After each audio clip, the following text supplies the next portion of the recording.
숨막히는 열기가 인도네시아 족자카르타의 오후를 지배했다.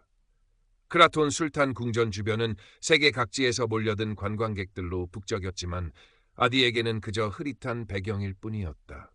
스물 후반에 그는 이마에 맺힌 땀을 훔치며 다급하게 발걸음을 옮겼다. 해진 바틱 셔츠와 낡은 면바지는 그의 고단한 삶을 대변했고 깊고 총명해 보이는 눈에는 지친 기색과 불안감이 역력했다. 아픈 여동생에게 줄 약을 겨우 구했지만 가진 돈이 부족해 버스 대신 먼 길을 걸어온 터였다. 약속된 시간까지 약을 가져다 주지 못하면 동생의 병세가 악화될지도 모른다는 생각에 마음이 조급했다. 인파를 헤치며 크라톤 담벼락을 따라 난 좁은 길로 접어들었다. 그 길 끝에는 평소라면 절대 가지 않았을 궁의 특정 구역을 가로지르는 지름길이 어렴풋이 보였다. 조금만 더 빨리, 제발. 아디는 마음속으로 되뇌었다. 낡았지만 분명하게 출입 제한이라고 적힌 표지판이 시야에 들어왔지만 절박함에 짓눌린 그의 의식은 그 경고를 제대로 받아들이지 못했다. 어쩌면 잠시 동안의 무모함이 모든 것을 망칠 수도 있다는 사실을 외면하고 싶었는지도 모른다. 아디가 자신도 모르게 출입 제한 구역 경계선을 막 넘어서려 할 때 혹은 그 근처에서 잠시 숨을 고르며 주위를 살피는 어정쩡한 행동을 하는 바로 그 순간이었다. 매서운 눈초리의 크라톤 근위병 수르야가 유령처럼 나타나 그의 앞을 가로막았다. 완벽하게 각 잡힌 전통 근위병 복장은 화려했지만 어딘지 모르게 경직된 느낌을 주었고 그의 존재 자체가 하나의 위협처럼 느껴졌다. 수르야는 다짜고짜 아디를 거칠게 밀치며 낮고 위압적인 목소리로 추궁했다. 웬 놈이냐? 여기가 어디라고 함부로 들어오려는 게냐? 아디는 갑작스러운 상황에 심장이 쿵 내려앉는 것 같았다. 겁에 질려 더듬거리며 사과부터 했다. 죄송합니다. 정말 죄송합니다. 저는 그저 급한 일이 있어서. 그는 떨리는 목소리로 아픈 여동생과 약에 대해 설명하려 했었다. 그의 눈빛은 간절했지만 수르야의 차가운 눈빛은 조금도 흔들리지 않았다. 변명 따윈 듣고 싶지 않다. 수르야는 아디의 말을 매몰차게 끊었다. 내 놈 같은 좀 도둑들이 궁전의 신성을 더럽히는 거다. 행색을 보니 뻔하군. 그의 입가에는 경멸 어린 냉소가 걸려 있었다. 수르야의 눈에는 아디가 그저 수상하고 불결한 하층민으로 보일 뿐이었다. 전통과 규율을 맹신하는 그에게 아디의 절박함은 고려 대상조차 되지 못했다. 이 소란스러운 광경을 주변의 관광객들이 하나둘씩 주목하기 시작했다. 젊은 현지 여성 라니는 안타까운 표정으로 아디를 바라보았고 호기심 많은 서양인 배낭여행객 데이비드는 흥미로운 구경거리라도 생긴 듯 스마트폰을 꺼내들고 영상을 찍기 시작했다. 그의 얼굴에는 상황의 심각성을 깨닫지 못한 경솔함이 묻어 있었다. 나이 지긋한 현지 남성 하르조노는 못마땅한 듯 혀를 차며 아디를 향해 요즘 젊은 것들은 전통도 모르고 예의도 없어 라고 중얼거렸다. 하지만 그의 눈썹은 수르야의 과도한 행동에 미세하게 찌푸려져 있었다. 수르야는 이들의 시선을 의식한 듯 더욱 과시적으로 자신의 권위를 내세우며 아디를 다그쳤다. 마치 자신이 이 신성한 공간의 질서를 수호하는 유일한 정의의 사도라도 되는 것처럼. 내 놈의 이름과 목적을 대렷. 수르야는 아디의 팔을 거칠게 잡아 비틀었다. 아디는 고통에 찬 신음을 내뱉으며 버둥거렸지만 단련된 근위병의 힘을 당해낼 수는 없었다. 아픕니다. 제발, 저는 정말 아무것도 훔치려던 게 아닙니다. 제 동생이 아파서 약을. 닥쳐라! 그 더러운 손으로 어딜 만지려는 게냐. 수르야는 아디의 낡은 가방을 신경질적으로 낚아채 바닥에 내동댕이쳤다. 가방에서 아디의 얼마 안 되는 소지품들이 와르르 쏟아져 나왔다.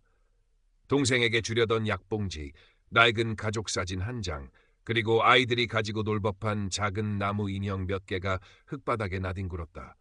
그것들은 아디의 가난하지만 소중한 일상을 대변하는 물건들이었다.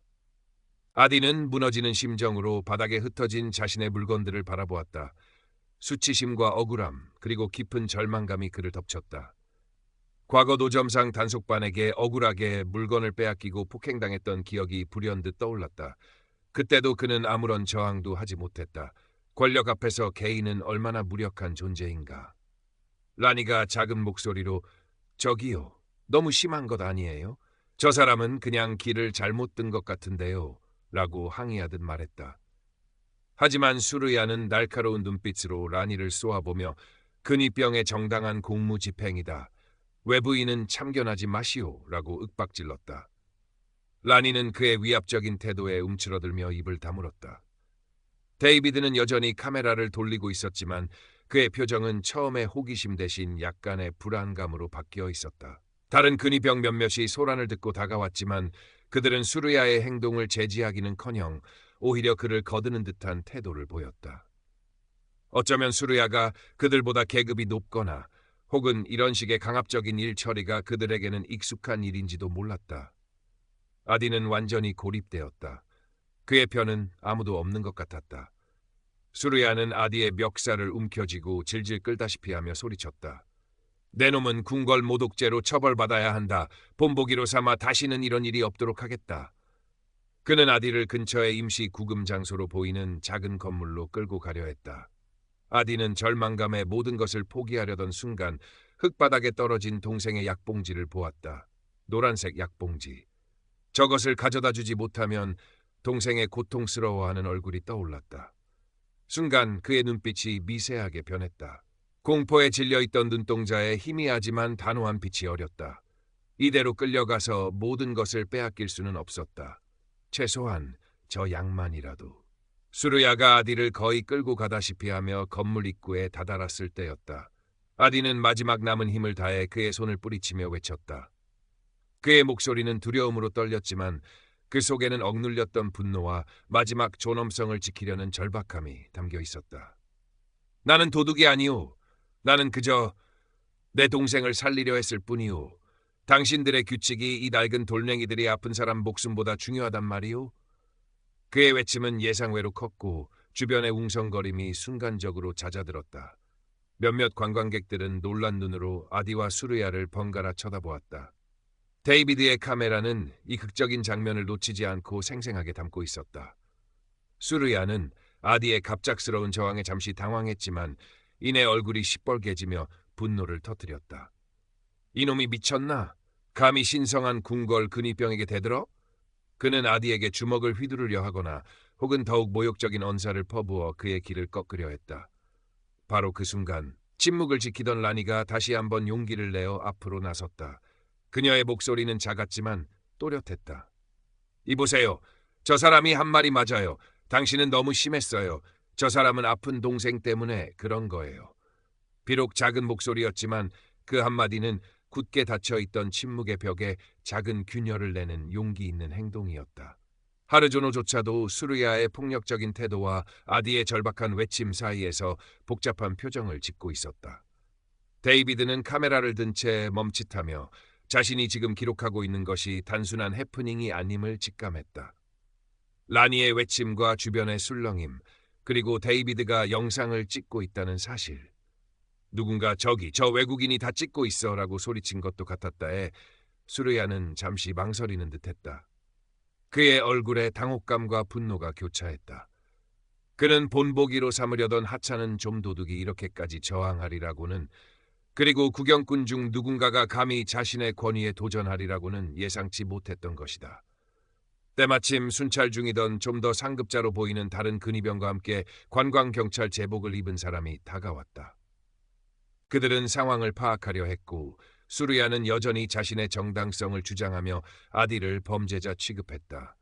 이놈이 출입금지 구역을 침범하고 소란을 피웠습니다. 신성한 궁궐의 질서를 어지럽힌 놈입니다. 하지만 상급 근위병과 관광경찰은 데이비드가 들고 있는 스마트폰과 라니의 단호한 표정, 그리고 흙바닥에 주저앉아 절망과 분노가 뒤섞인 눈으로 자신들을 바라보는 아디의 모습에서 무언가 심상치 않음을 감지했다. 라니는 용기를 내어 자신이 본 대로 상황을 설명했고 데이비드도 짧은 영어로 수르야의 행동이 과도했다고 거들었다. 관광경찰은 데이비드에게 정중하게 영상 확인을 요청할 수도 있다는 뉘앙스를 풍겼다. 결국 상황은 아디에게 최악으로 치닫지는 않았다. 관광경찰은 아디에게 몇 가지 질문을 한 후 그의 절박한 사정을 어느 정도 참작하여 훈방 조치했다. 물론 다시는 이런 일이 없도록 엄중히 경고하는 것을 잊지 않았다. 수르야는 상급 근위병에게 따로 불려가 무언가 질책을 받는 듯한 모습을 보였지만 그것이 그에게 실질적인 징계로 이어질지는 미지수였다. 최소한 그의 체면은 단단히 구겨졌고 그의 과잉 대응이 내부적으로 문제시될 여지는 남겨졌다. 아디는 풀려나자마자 흙바닥에 흩어진 자신의 물건들을 허둥지둥 주워 담았다. 특히 노란색 약봉지를 가장 먼저 챙겼다. 그에게는 세상 그 무엇보다 소중한 것이었다. 그가 일어서려 할 때 라니가 다가와 작은 생수 한 병을 건넸다. 괜찮으세요? 많이 놀라셨죠? 아디는 말없이 고개를 끄덕이며 물을 받아들였다. 감사하다는 말조차 제대로 나오지 않았다. 데이비드는 어깨를 으쓱하며 Good luck, man 이라고 짧게 말한 뒤 인파 속으로 사라졌다.